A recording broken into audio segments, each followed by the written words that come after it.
No sir. आगे बढ़े, no है ना? सर। चलो, अब हमारे जी सामने सर। आता है systematically important core investment company. हमारे आगे भी आता है सिस्टमेटिकली इंपॉर्टेंट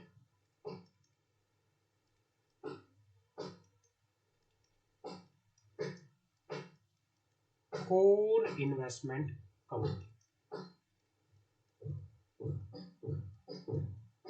क्या होता है systematically important core investment company? हमने पीछे भी बात की थी। अब कोर इन्वेस्टमेंट कंपनी होता क्या है? Core investment company is an NBFC carrying on business of acquisition of shares, जिसका मेन बिजनेस क्या है? या तो एक्विजिशन ऑफ शेयर है, या फिर जो कुछ कंडीशन सेटिस्फाई करती है एंड सेटिस्फाइड सम कंडीशन, जिसका मेन बिजनेस इन्वेस्टमेंट का होता है और जो कुछ कंडीशन जो है वो सेटिस्फाई करती है। और सेटिस्फाई कौन सी कंडीशन करती है वो बात करते हैं। यहाँ पे कुछ कंडीशंस दे रखी हैं। सबसे पहले, it hold not less than 90% of its total asset in the form of investment in the equity share, preference share, debt capital, loan in the group company। ये कंपनी क्या करती है? जो ये कोर इन्वेस्टमेंट कंपनी होती है, इनका main business investment इन shares में होता है, जिसकी टोटल एसेट का कम से कम 90% जो है वो इन्वेस्टमेंट की फॉर्म में होता है।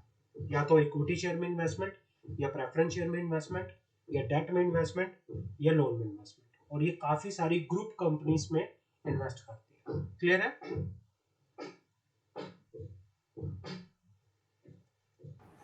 Yes sir. Yes sir. हाँ। It is investment in the equity shares including instruments compulsory convertible into equity shares within a period of not exceeding 10 years from the date of issue in group company constituting not less than 60% of it is total asset। मतलब equity shares के अंदर या compulsory convertible securities के अंदर जो कि with in a period of 10 year किस में कन्वर्ट हो जाएंगे? इक्विटी शेयर में। तो ग्रुप कंपनी की इक्विटी शेयर्स में इनकी इन्वेस्टमेंट उसके टोटल एसेट्स के 60% से मिनिमम मिनिमम होनी चाहिए। 60% इक्विटी शेयर्स में होना चाहिए।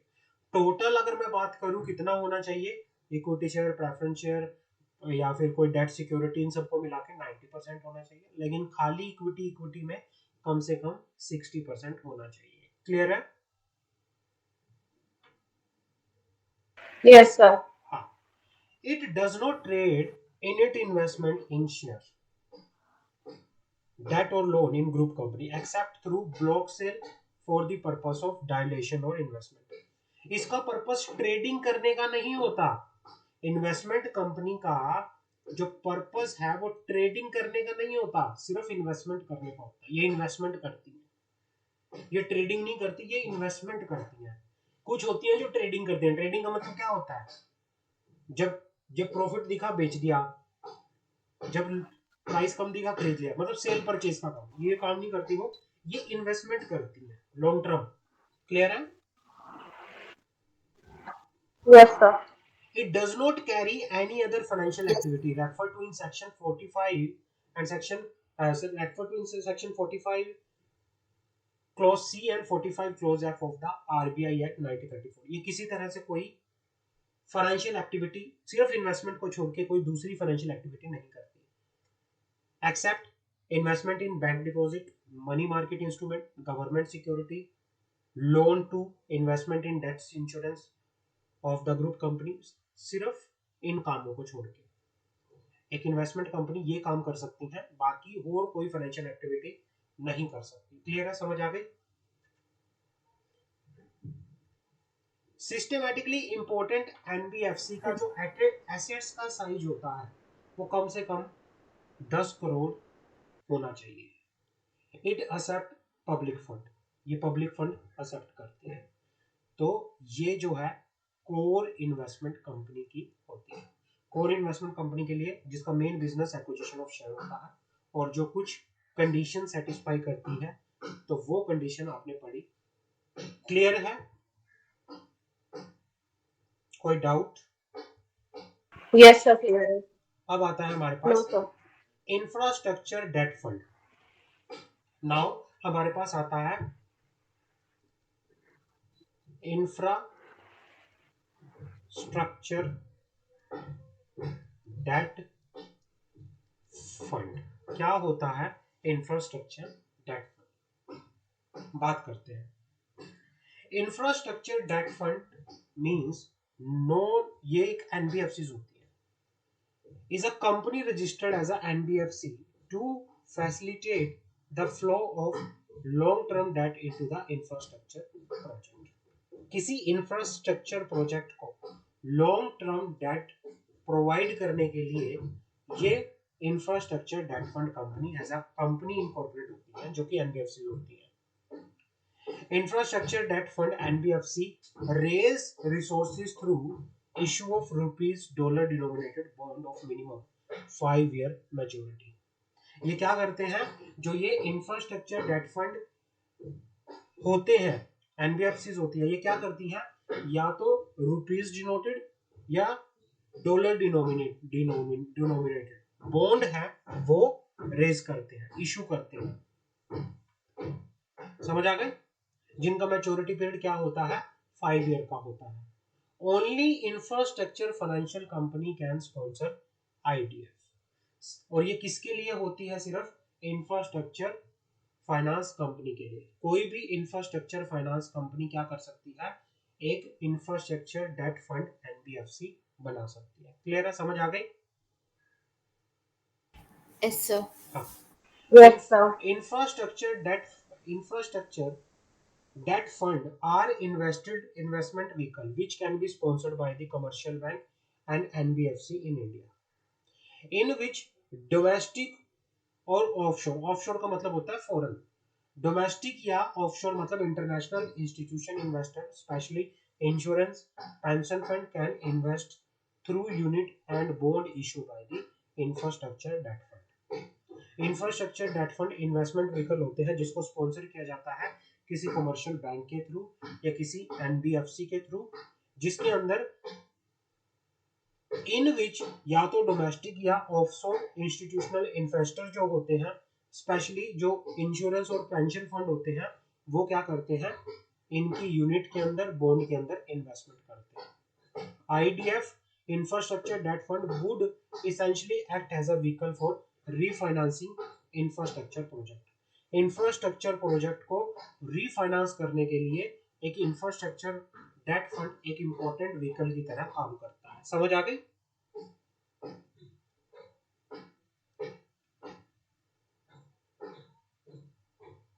क्लियर है? Yes, sir. हाँ. Infrastructure debt fund basically loan provide करते हैं. जो भी इंफ्रास्ट्रक्चर डेट फंड है, ये एक तरह से बैंक अगर कोई इंफ्रास्ट्रक्चर डेट फंड को बनाता है, इसके तहत क्या होता है? इसके अकॉर्डिंगली इंफ्रास्ट्रक्चर प्रोजेक्ट को लोन दिए जाते हैं. Infrastructure debt fund NBFC would take our loan extended to infrastructure project which are created through the public-private partnership route and have successfully completed 1 year of commercial production. Such takeover of loan from the bank would be covered by private agreement between the IDF, concessionaire and the project authority. इसमें सिर्फ यहाँ तक आप पढ़ो, यही इसमें important है. That's it. जहाँ तक पढ़ाया है ये नोट कर लो. इंफ्रास्ट्रक्चर डेट फंड समझ आ गया किस लिए होता है, क्यों होता है? क्लियर है? बेसिकली ये फंड Yes, किस sir. पर्पस के लिए बनाए जाते हैं, मुझे बताओगे? पर्पस क्या होता है इन फंड का?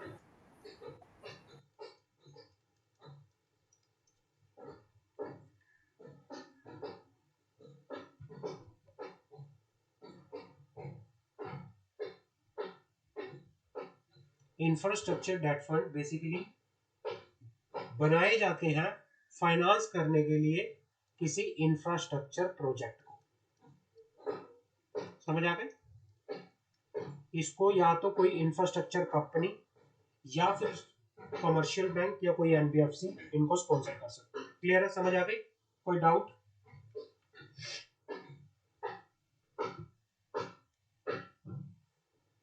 No, sir.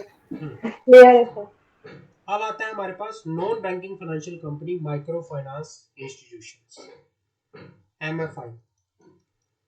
क्या होते हैं micro finance institution? Non banking financial company micro finance institution means a non deposit taking NBFC other than company form and registered under section 25 of the Companies Act 1956 or section 8 company that fulfill the following condition। एक जो micro finance institutions होते हैं वो एक non deposit taking NBFC होती है। ये एक कंपनी होती है जो कि रजिस्टर्ड होती है अंडर द कंपनीज एक्ट। इसके अंदर कौन सी कंपनी नहीं आती? सेक्शन 8 कंपनीज के अंदर कवर नहीं होती। Section 8 company, MFIs, micro finance institution, NBFC incorporate नहीं हो सकती एज अ।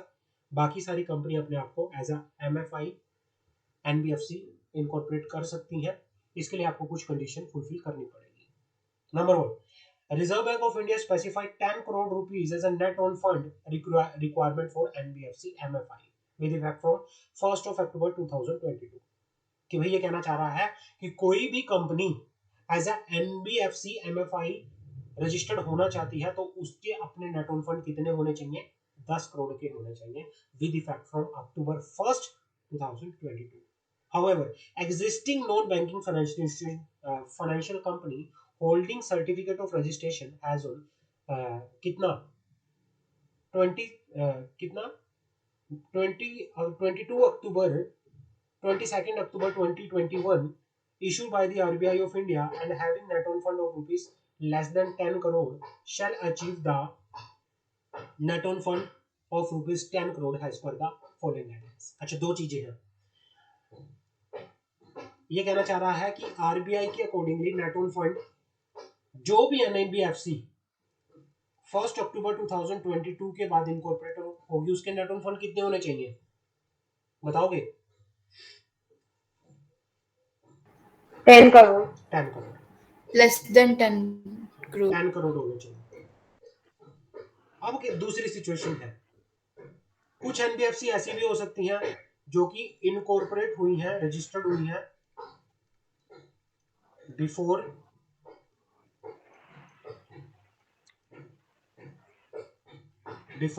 अक्टूबर 22 से। मान लो कोई एनबीएफसी थी जो कि October 22. 22 अक्टूबर, इन्होंने एक डेट दी 22 अक्टूबर 2021। जो एनबीएफसी 22 अक्टूबर 2021 या इससे पहले इनकॉर्पोरेट हुई हैं और उनका नेट ऑन फंड 10 करोड़ का है, तो लेस देन 10 करोड़ का, सॉरी, जिनका net on fund less than 10 crore, तो उनको क्या करना पड़ेगा? 10 करोड़ तक लाने के लिए अपने नेट ऑन फंड को। तो आरबीआई ने बोला हम आप पे बर्डन नहीं देते, हम आपको टाइम देते हैं, आपको हम एक डेट फिक्स करते हैं कि इस डेट तक आपका नेट ऑन फंड इतने तक पहुंच जाना चाहिए। मान लो किसी MFI, NBFC, micro finance institution company का नेट ऑन फंड 22 अक्टूबर 2021 को 2 करोड़ था। उसको बोला गया कि भाई आने वाली 31 मार्च 2025 तक आप अपने नेट ऑन फंड को 7 करोड़ तक लेकर आओगे और उसके बाद 31 मार्च 2027 तक आप अपने नेट ऑन फंड को 10 करोड़ तक लेके आओगे। आपको टाइम देते हैं, चलो, लेकिन आप इसको लेके आओगे। समझ आ गए? Any doubt? जी सर। कोई डाउट हो तो मुझे बताओ।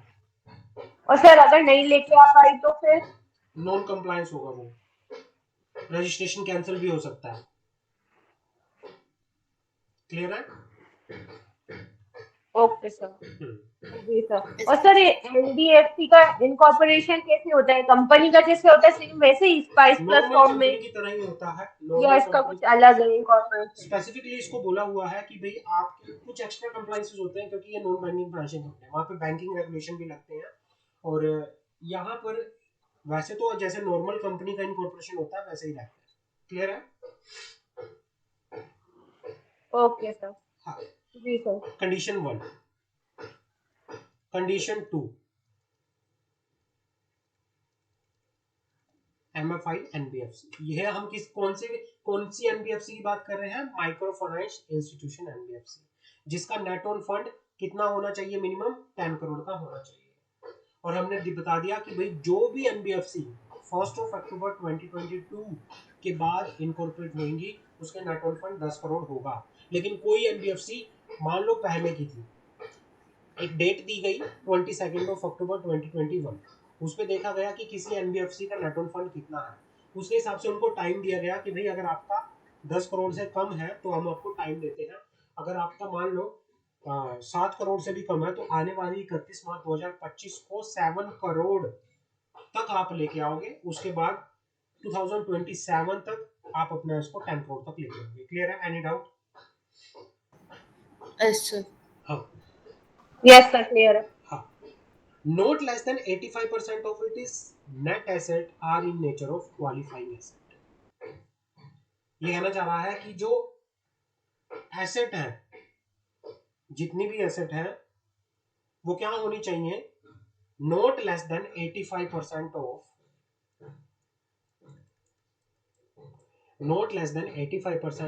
नेट एसेट क्वालिफाई एसेट होनी चाहिए। अब क्वालिफाई एसेट क्या होती है? पहला, loan which is disbursed to the borrower with household annual income not exceeding rupees 1,25,000 and rupees 2 lakh for rural and, मतलब ये कहना चाह रहा है कि भाई क्वालिफाई एसेट क्या होंगी? Not less than 85% of the net asset are in qualify asset. MFI क्या करेगा कि भाई loan which is dispersed to the borrower with household annual income not exceeding rupees 1,25,000 for the rural area, 2 lakh for the urban and semi urban household area। भाई जिस भी person की income, आप सिर्फ किसको लोन दे सकते हो? उसी पर्सन को लोन दे सकते हो रूरल एरिया में जिसकी इनकम 1,25,000 से ज्यादा नहीं है, और अर्बन एरिया या सेमी अर्बन एरिया में जिसकी इनकम 2 लाख से ज्यादा नहीं है। समझ आ गई?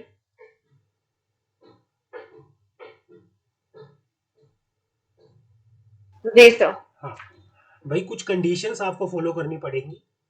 पहली कंडीशन ये है कि loan is to be which is to be disburse to the borrower, loan जिसको डिसबर्स किया जाएगा। दूसरा क्या कहना चाह रहा है कि loan amount does not exceed of rupees 75,000 in the first cycle and rupees 1,25,000 in the subsequent cycle.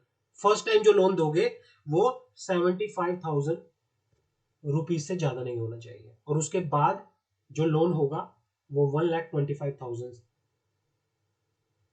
Minimum इतना देके यहाँ पर चलोगे। क्लियर है? Total indebtedness of the borrower does not exceed. Yes. हाँ भाई, आप किसी एक बोरोवर को 1,25,000 से ज्यादा लोन नहीं दोगे। क्लियर है? टोटल इंडेप्टनेस, कि भाई ये Yes, कहना चाह sir. रहा है कि कोई आपसे लोन लेने आ रहा है लेकिन उसकी टोटल इंडेप्टनेस 1,25,000 से ज्यादा है तो आप उसको लोन नहीं दोगे। सिर्फ 1,25,000 तक की एक लिमिट है। Minimum tenure of 24 month for the loan amount exceeding 30,000। अगर आप किसी को लोन दे रहे हो, मान लो 30,000 रुपीज का लोन किसी को दे रहे हो, तो मिनिमम टेन्योर उसका जो होगा लोन की रिपेमेंट करने का 24 मंथ्स हो गया पर चलेगा। क्लियर है? Okay Yes, sir. sir. हाँ। कोलैटरल फ्री लोन, आप सिक्योरिटी फ्री लोन दोगे। आप ऐसा नहीं है कि कुछ भी गिरवी रखवा लोगे, नहीं, सिक्योरिटी फ्री लोन दोगे। Minimum 50% of the aggregate amount of loan for income generation activity. ये कहना चाह रहा है कि जो 50% of the aggregate amount of loan होगा वो इनकम जनरेशन एक्टिविटी से आना चाहिए। And flexibility of repayment periodicity, weekly, fortnightly, monthly, borrower is choice. Borrower अपनी चॉइस से रिपेमेंट पीरियड भी चूज कर सकता है कि वो वीकली पेमेंट करेगा, 15 दिन के बाद पेमेंट करेगा। छोटे छोटे लोन देने के लिए ये एनबीएफसी बनती है। माइक्रो फाइनेंस इंस्टीट्यूशन क्या होते हैं? छोटे छोटे लोन देने के लिए जो क्या बनते हैं? एनबीएफसी बनती है। तो ये स्मॉल एनबीएफसी है ना, तो ये चीजें हैं, आपको ये चीजें ध्यान रखनी है। क्लियर है? कोई डाउट? No, हाँ, अब हमारे पास आता है फैक्टर क्या होते हैं। No sir, no doubt, clear है। नाउ हमारे सामने आता है फैक्टर क्या होते हैं। NBFC factor is a non deposit taking NBFC engage in the principal business of factoring, जिसका प्रिंसिपल बिजनेस क्या होता है, फैक्टरिंग होता है। Factoring, the financial asset in the factoring business should be constitute of 50% of इस total asset. मतलब जो total asset होगी कम से कम उसका मिनिमम 50% जो एसेट होगी वो फैक्टरिंग बिजनेस में होनी चाहिए। एंड जो उसकी इनकम है उसका कम से कम टोटल इनकम को 50% वो कहा कौन से बिजनेस से कमा रहा है, फैक्टरिंग के बिजनेस से कमा रहा है। फैक्टरिंग के, अच्छा फैक्टरिंग क्या होता है कोई मुझे बताएगा? What is factoring? तो फैक्ट्री इंडस्ट्री, हाँ, तो फैक्ट्रीज जो होती हैं, इंडस्ट्रीज जो होती हैं, फैक्टर का मतलब मैन्युफैक्चरिंग होता का जो है काम करती है, वो नहीं होता। क्या करती है, दोबारा बताओ, दोबारा बताओ। मैन्युफैक्चरिंग का काम, मैन्युफैक्चरर्स वगैरह। फैक्टर क्या होता है मैं बताता हूँ। फैक्टर का मतलब होता है, मान लो मंशा ने बैंक से लोन लिया, कितने का लिया, 1000 करोड़ का। मान लो मंशा ने कुछ टाइम तक तो पेमेंट करी लेकिन फिर पेमेंट करना बंद कर दिया। अब बैंक ने मंशा को किसको ट्रांसफर कर दिया, मंशा के केस को ट्रांसफर कर दिया फैक्टर के पास। फैक्टर होते हैं एजेंसी, एजेंसीज होती हैं ये फैक्टर, जिनका मेन बिजनेस होता है रिकवरी करने का। वो मंशा से पैसा रिकवर करने के लिए, मंशा को रिकवरी के लिए उसके पीछे पड़ जाएंगे पैसा रिकवर करने के लिए। ये बैंकों के लिए काम करते हैं, फाइनेंशियल इंस्टीट्यूशन के लिए काम करते हैं, जिनका मेन काम बिजनेस होता है पैसा रिकवरी करना, और उसके लिए ये फिर बैंकों से कमीशंस लेते हैं। ये होता है फैक्टर। समझ आ गई? Yes sir. याद रहेगा फैक्टर yes, क्या sir. होता है? जी सर, याद है। आगे बढ़े। तो अगर यस किसी सर। को एज अ एनबीएफसी फैक्टर में काम करना है तो वो अपने आप को एज अ कंपनी बना सकता है, लेकिन उसके लिए कंडीशन क्या है कि भाई आपका कम से कम 50% एसेट फैक्टर बिजनेस में होनी चाहिए और आपकी 50% इनकम जो है टोटल इनकम फैक्टरिंग बिजनेस से आनी चाहिए। क्लियर है? जी सर। अब आता है हमारे आगे mortgage guarantee company. Mortgage guarantee company क्या होता है? Mortgage guarantee company, mortgage guarantee company are financial institution for which at least 90% of the business turnover is mortgage guarantee business। mortgage guarantee company वो होती है, वो फाइनेंशियल इंस्टीट्यूशन होते हैं जिनका कम से कम 90% जो बिजनेस होता है, टर्नओवर होता है, वो कौन से बिजनेस से आता है? जो 90% इनकम आती है वो कौन से बिजनेस से आती है? वो आती है आपकी mortgage guarantee बिजनेस से। और at least 90% of the gross income is from mortgage guarantee business, या फिर आपकी टोटल इनकम का 90% आपका मॉर्गेज गारंटी बिजनेस से आता है, और जिसका नेट ओन फंड 100 करोड़ का होता है। That's called mortgage guarantee company. आपसे पूछा जा सकता है वेरियस टाइप्स ऑफ एनबीएफसी में, बताओ, आपको बताना पड़ेगा ये। Non operative financial holding company, NOFHC, non operating financial holding company क्या होती है? ये एक फाइनेंशियल इंस्टीट्यूशन होते हैं through which promoter group will be permit to set up a new bank. ये एक प्रमोटर ग्रुप होता है जिसमें प्रमोटर्स को सेट अलाउ किया जाता है कि वो एक न्यू बैंक क्या कर सकते हैं, सेटअप कर सकते हैं। It is a wholly owned non operating financial holding company which will hold the bank as well as all other financial service company regulated by RBI और other financial sector regulations। आप एक company बनाते हो non operating financial holding company, जिसमें जो promoters होते हैं वो एक इस कंपनी के अंडर एक बैंक बनाते हैं। तो अगर आपको कोई बैंक बनाना है, आप पहले एक कंपनी बनाओ जिसमें आपको अलाउ किया जाएगा कि भाई आप उस कंपनी के अंदर अपना कोई बैंक या कोई फाइनेंशियल इंस्टीट्यूशन बना सकते हैं। जैसे HDFC लिमिटेड है, HDFC बैंक लिमिटेड, तो HDFC लिमिटेड के नीचे बैंक है HDFC बैंक। क्लियर है?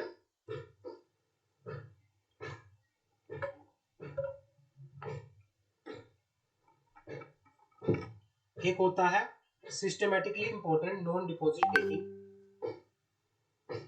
Financial company,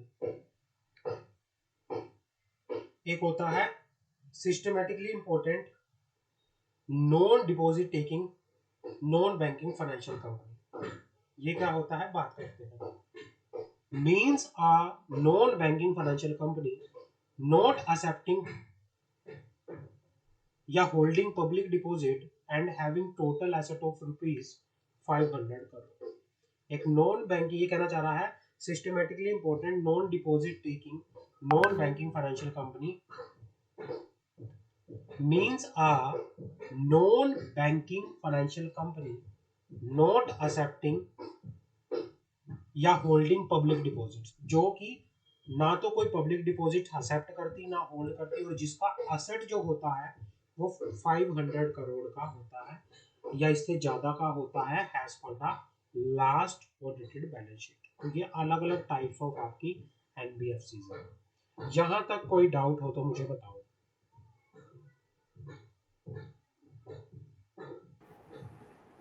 any No. Doubt? No sir, clear है। बेनिफिट क्या होते हैं, बेनिफिट क्या होते हैं एक एनबीएफसी को बनाने? Competitive interest rate. Interest rate bank के अंदर क्या होता है, एनबीएफसी के अंदर क्या होता है, इसमें आपको जो रेट मिलते हैं, कई बार क्या होते हैं, रेट जो होते हैं, आप कोई लोन ले रहे हो, मान लो आपको बैंक के मुकाबले कम में भी मिल जाता है, कॉम्पिटिटिव होता है इसमें। इसको बिल्कुल इजी है, ये जर्नल है, आप इसको पढ़ना। इसमें क्या होता है, जो the rate of interest is one of the main aspect of all type of loan. Non banking financial sector have started to concentrate on the area in the recent decade and have brought down the interest rate to the either equal to or lower than the bank rate। NBFC ने आजकल क्या है, काफी सारी NBFC हो चुकी हैं, क्या है, काफी सारी आज के टाइम पे एनबीएफसी हो चुकी हैं, तो कंपटीशन बहुत ज्यादा हो गया है। अब इस कंपटीशन से बचने के लिए एनबीएफसी क्या करती है, एनबीएफसी ने अपने बैंक रेट को क्या कर दिया है, या तो बैंक रेट के बराबर कर दिया है या बैंक से कम बैंक रेट इंटरेस्ट रेट में भी कम कर दिया है। समझ आ गई?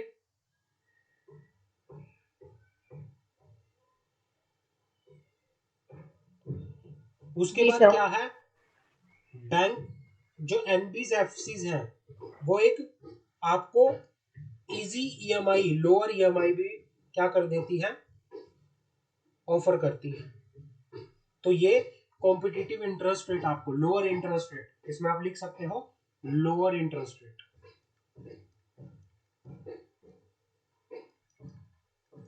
दूसरा क्विक प्रोसेसिंग। बैंक में अगर आप लोन के लिए अप्लाई करोगे, बैंक वाले आपको घुमा देते हैं। कई बार कोई बैंक का काम करवाने जाना, बैंक वाले, स्पेशली अगर मैं गवर्नमेंट बैंक की बात करूं, आपको घुमा देंगे। आपने लोन लेना है, 100 तरह की फॉर्मेलिटी आपसे करवाएंगे और लास्ट में क्या पता बोल दे नहीं हो पाएगा।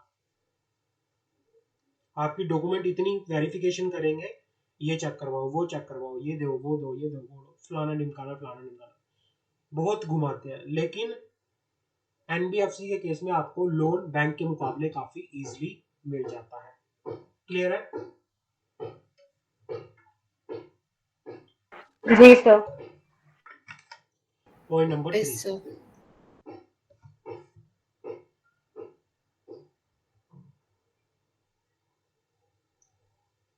Less rules and regulation. भाई बैंकिंग सेक्टर काफी रेगुलेटेड है, बैंकिंग सेक्टर में काफी स्ट्रीजेंट रेगुलेशन को फॉलो किया जाता है, लेकिन एनबीएफसी के केस में ऐसा नहीं है। इसको आप जर्नल अपनी लैंग्वेज में भी लिख सकते हो। क्लियर है? समझ आ गई? भाई आप में एनबीएफसी में Yes, बैंकों sir. के मुकाबले लेस रूल्स रेगुलेशन है। Last resort of boring. भाई आपने बैंक Yes, वगैरह में sir. घूम लिया, आपको कहीं से भी कोई लोन नहीं मिल रहा, आपने रिलेटिव से पूछ लिया, बैंक से पूछ लिया, कहीं से आपको लोन नहीं मिल रहा, एनबीएफसी आपको लोन डेफिनेटली करवा के देती है। तो ये लास्ट रिसोर्ट होता है बोरिंग का। समझ आ गई? लास्ट रिसोर्ट कि भाई ये एक जी सर। लास्ट रास्ता होता है बोरिंग का, कि भाई जहां पे आपको अगर एनबीएफसी से लोन नहीं मिला तो समझ लो आपको नहीं मिल पाएगा। ये है एक तरह से। समझ आ गई? Okay sir. Yes, sir. Cater credit rating, cater customer need. Customers की नीड को देखते हुए एनबीएफसी ने कस्टमर की प्रोफाइल को देखते हुए, नीड के देखते हुए अलग अलग तरह के लोन निकाले हुए हैं। जैसे होम लोन, किसी को घर लेना है एनबीएफसी होम लोन करवाती है, गोल्ड लोन करवाती है, पर्सनल लोन करवाती है, कार लोन करवाती है, और भी अलग अलग तरह से लोन करवाती है। तो सारी तरह का आपको कस्टमर की नीड के अकॉर्डिंगली ये कार्टर करती है। कार्टर का मतलब होता है फुलफिल। समझ आ गई? Yes sir. वो कस्टमर की नीड के अकॉर्डिंगली क्या करती है? प्रोडक्ट कस्टमाइज करती है। जैसे कस्टमर की नीड वैसे ही उसको लोन देती है। क्लियर है? और आगे, लोन जी available sir. For individual with poor credit rating. जिस इंडिविजुअल की पुअर क्रेडिट रेटिंग है, किसकी होती है poor credit rating? 900 maximum credit rating होती है। अगर 700 से नीचे किसी की भी क्रेडिट रेटिंग हो तो उसको पुअर क्रेडिट रेटिंग में डाला जाता है। आपने ईएमआई पे कुछ लिया है अभी? पुअर। हाँ, आप लोगों में से, गौरी एंड मंशा में से आप लोगों ने अपनी ईएमआई पे कुछ ले रखा है? जी सर। क्या लिया हुआ है अपनी पर्सनल ईएमआई पे? आपने अपनी पर्सनल ईएमआई करवा रखी है? सर पर्सनल तो कुछ नहीं लिया, लेकिन घर में अक्सर मतलब फैमिली मेंबर्स लेते हैं तो वही लिए नहीं, हैं। आपकी खुद की, जिसमें आपका पैन वैन यूज हुआ पड़ा हो? नहीं सर, खुद की नहीं है। मैं दोबारा से फिर बोल रहा हूँ, फाइनेंस मैनेजमेंट करना अभी से सीखो।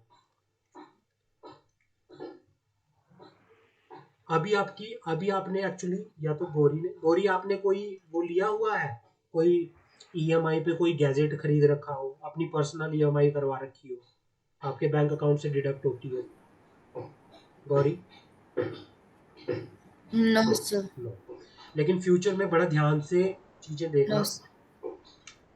लो, लेकिन टाइमली पेमेंट जरूर करना हमेशा। So timely. in EMI we will pay extra money, no, sir. Yes, yes Gauri.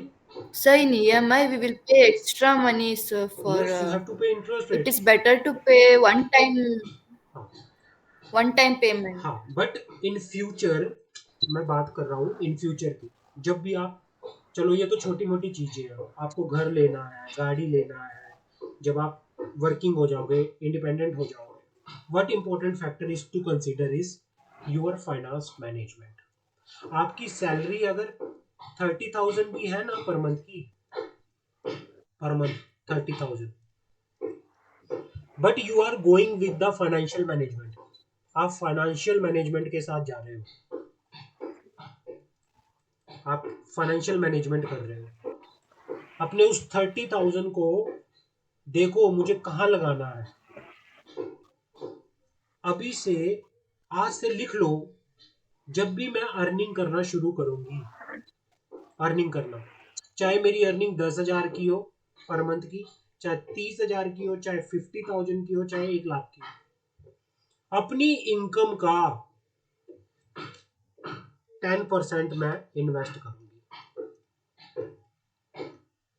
Investment करूंगी, अपनी इनकम का 10% मैं इन्वेस्टमेंट करूंगी। समझ आ गई? क्लियर है? जी सर। Yes, sir. अपना credit score yes sir.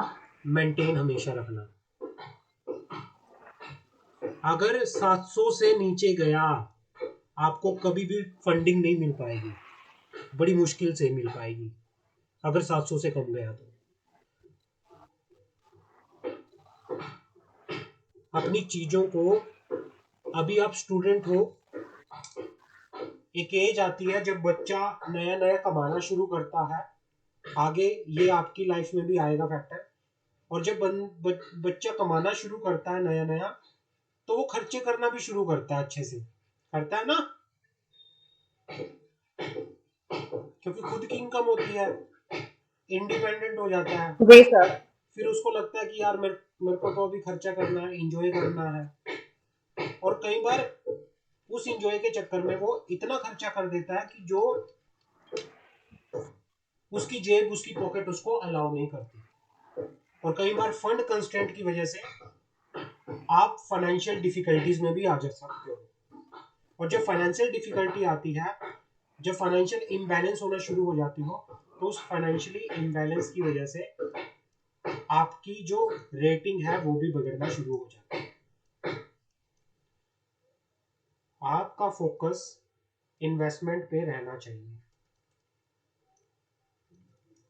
Friend, family बाद में है, आपकी सबसे पहले देखो 3 चीजें कंसीडर करो, अपनी 3 चीजें सबसे पहले प्रायोरिटी पे रखो। आपकी नेसेसिटी, भाई जो आपकी जरूरत है, जो आपका जरूरत का खर्चा है, सबसे पहले अपनी नेसेसिटी पे ही अपना फोकस करो। भाई जो मेरे लिए खर्चा जरूरत का है, पहले उस पे फोकस करो। इस पे फोकस करने के बाद कुछ परसेंटेज इन्वेस्टमेंट करो। इन्वेस्टमेंट करने के बाद में आपके पास जो भी बच रहा है उसको सेव करो बैंक में, या फिर अपना कोई आपको एंजॉय करना है वो करो, बट पहले नेसेसिटी, सेकंड इन्वेस्टमेंट। हमेशा ध्यान रखना, जरूरत पहले,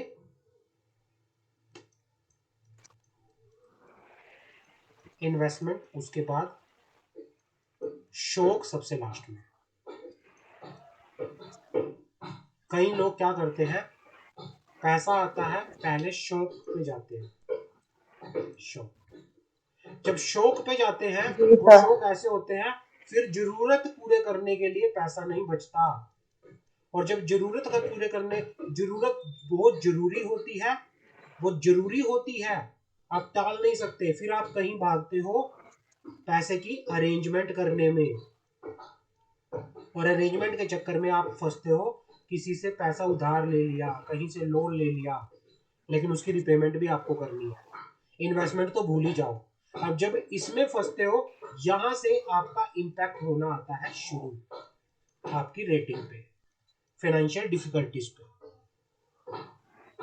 पैसा 10,000 कमा रहे हो, लेकिन यूज करना आना चाहिए, कैसे मुझे यूज करना है।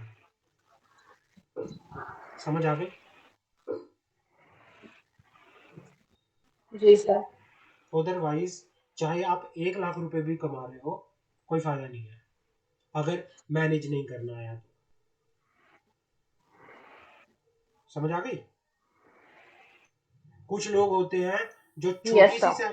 कुछ लोग होते हैं जो छोटी सी सैलरी में भी बड़ा अच्छा मैनेज करते हैं, अपनी सारी चीजें उन्होंने वेल सेटल कर रखी होती है। लेकिन कुछ लोग होते हैं जिनके पास बेशुमार होके भी मैनेज नहीं कर पाते। क्यों? क्योंकि मैनेजमेंट है नहीं है वहां पे फाइनेंस की। तो ये डिपेंड करता है आपके फाइनेंशियल एटीट्यूड पर, आप पैसे को कितना, कहाँ और कैसे इंपॉर्टेंस देते हो। समझ आ गई?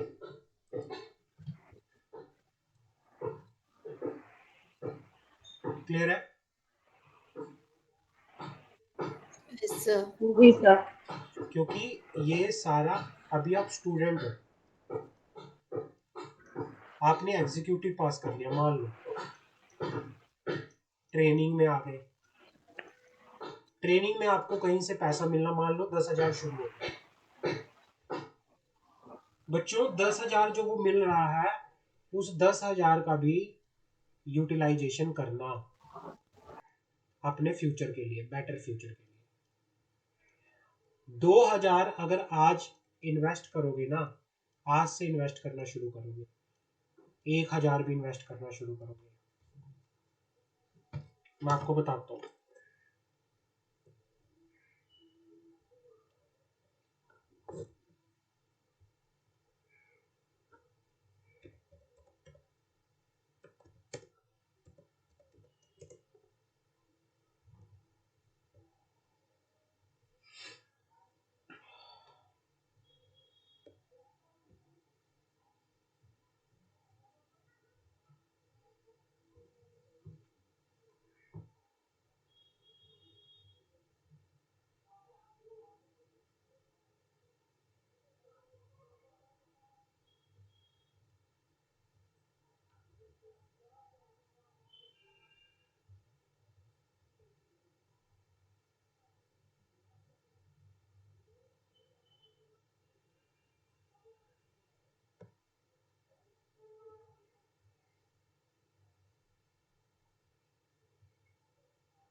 मान लो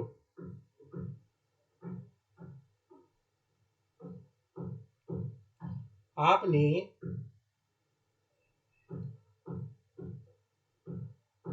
1,000 की इन्वेस्टमेंट करी, मान लो म्यूचुअल फंड में, एक 1,000 की आपने इन्वेस्टमेंट करी, मान लो। अगर उस 1,000 को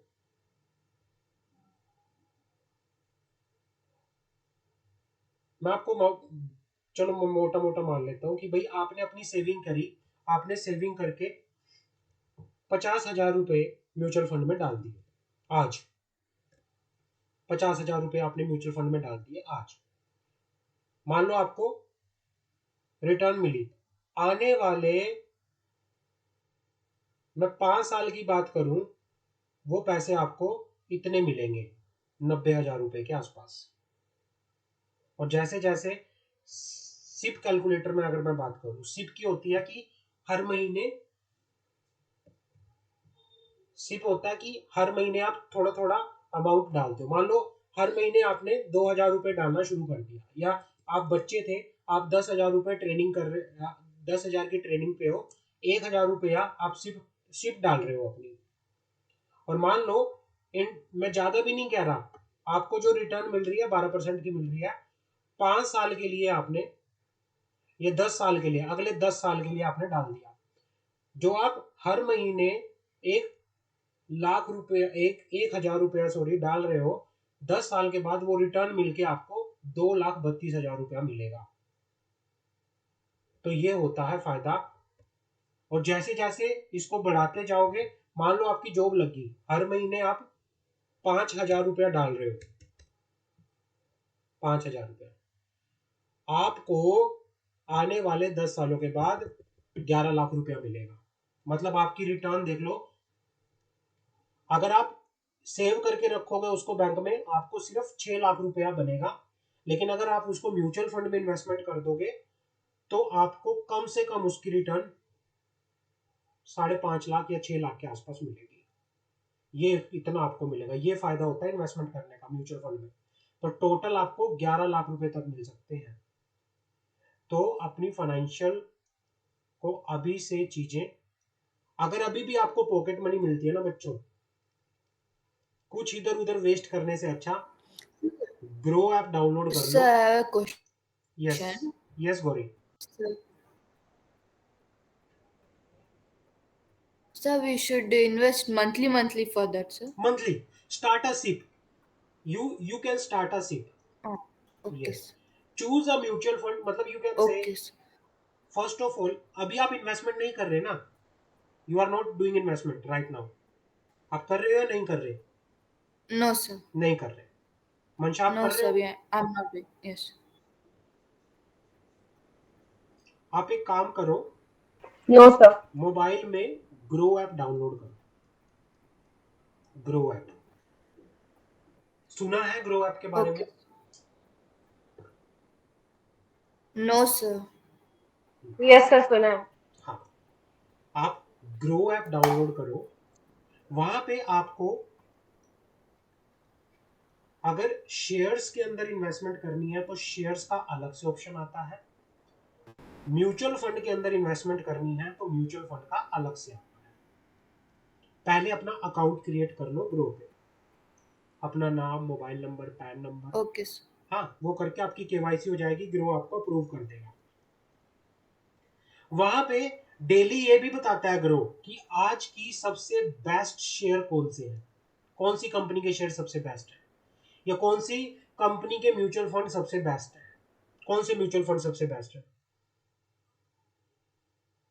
आप म्यूचुअल फंड के अंदर सिलेक्ट करो, एक सिप स्टार्ट करो 1,000 रुपए की या 2,000 रुपए की, जो भी, और उस सिप को, आज आप स्टूडेंट हो, आज आप खड़े हो 2023, मैं 24 मान लो, चलो कोई नहीं, आने वाले 10 साल के बाद 2034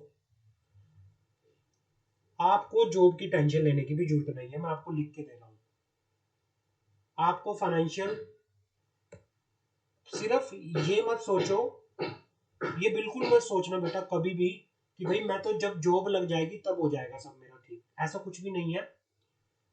आज से ही अगर आपको कोई पॉकेट मनी मिल रहा है, 1,000 रुपीज भी अगर आपके पास है, तो ग्रो में इन्वेस्टमेंट कर दो। और जब वो आपको अपने 1,000 रुपीज भी ग्रो होता हुआ दिखेगा ना, आप एक बार डाल के देखो, जब वो ग्रो होता हुआ आपको दिखेगा Yes, कि sir. भाई मेरा पैसा 1,050 हो गया, मेरा पैसा 1,100 रुपये हो गया, मेरा पैसा 1,500 हो गया, आपके अंदर और ज्यादा इन्वेस्टमेंट करने का आएगा कि मैं और ज्यादा पैसा इन्वेस्ट करूँ। एक हैबिट आ जाएगी आपकी, हैबिट। और जब ट्रेनिंग में जाओगे तो आप, क्या पता Yes, sir. ट्रेनिंग का 50% पैसा अपना इन्वेस्ट करना शुरू कर दो। क्यूरियोसिटी, मतलब अलग अलग इन्वेस्टमेंट, एक इन्वेस्टमेंट हैबिट जब बनती है, one of the best habit जो आपको फाइनेंशियल स्ट्रॉन्ग बनाती है।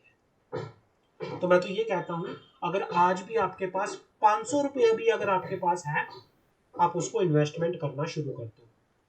आगे जाके आपको बहुत काम आएगा, बहुत काम आएगा, बहुत ज्यादा काम आएगा। समझ गए मेरी बात? Okay, sir. हाँ, जी सर। तो इसको करना आप प्लीज शुरू करो। अगर आपके पास कोई भी ऐसा लगता है Okay. कि मैं लड़कियों की आदत होती है कि पैसे सेव करके तो रखती हैं लड़कियां, है ना, अपने लिए कुछ ना कुछ खर्चा पानी के यस लिए, सर। Sir. हाँ, Yes, sir. तो उस पैसे का यूज आप इन्वेस्टमेंट में करो। मैं आपको एश्योर करके देता हूँ, आप ट्राई करो। म्यूचुअल फंड, एक बार आपने ग्रो ऐप डाउनलोड कर लिया, म्यूचुअल फंड मैं आपको बताऊंगा कि इन म्यूचुअल फंड में आप कर सकते हो, अच्छे अच्छे म्यूचुअल फंड, तो आप उनमें पैसा लगाओ और डेफिनेटली आपका म्यूचुअल फंड ग्रोथ करना शुरू करो। एक सिप स्टार्ट करो, सबसे पहले पढ़ो म्यूचुअल फंड होता क्या है, पूरा म्यूचुअल फंड के बारे में पढ़ो। सेबी एक्ट पढ़ोगे ना जब, सिक्योरिटी लॉ, जी सर। सिक्योरिटी लॉ के अंदर म्यूचुअल फंड का पूरा चैप्टर है, अगर आपको पढ़ना है तो वहां से भी चैप्टर पढ़ सकते हो। म्यूचुअल फंड होता क्या है, सिप क्या होती है, सिप पढ़ो। लमसम क्या होता है, सिप का मतलब होता है कि मंथली आप एक मिनिमम अमाउंट इन्वेस्ट करते हो, 1,000 रुपया हो गया, 2,000 हो गया, तो जैसे मान लो आपने 1,000 की सिप स्टार्ट करी, तो 1,000 रुपये आपको मंथली क्या करना पड़ता है, इन्वेस्ट करना पड़ता है। समझ आ गई? कई लोग ऑटो डिडक्ट कर देते हैं कि हर महीने अमाउंट डिडक्ट होके ऑटोमेटिकली इन्वेस्ट हो जाता है। कई लोगों को इन्वेस्ट करना पड़ता है। तो जैसे भी आपको ठीक लगे उस हिसाब से आप करो। और आप आज इन्वेस्ट करोगे, आने वाले 6 महीने बाद देखना आपको अपना पैसा, मैं बताता हूँ, अगर इन्वेस्ट कर दोगे, हर महीने इन्वेस्ट कर रहे हो, तो कहीं ना कहीं एक अच्छी रिटर्न पे आप खड़े रहोगे, और ये आदत जैसे बनेगी ये आपको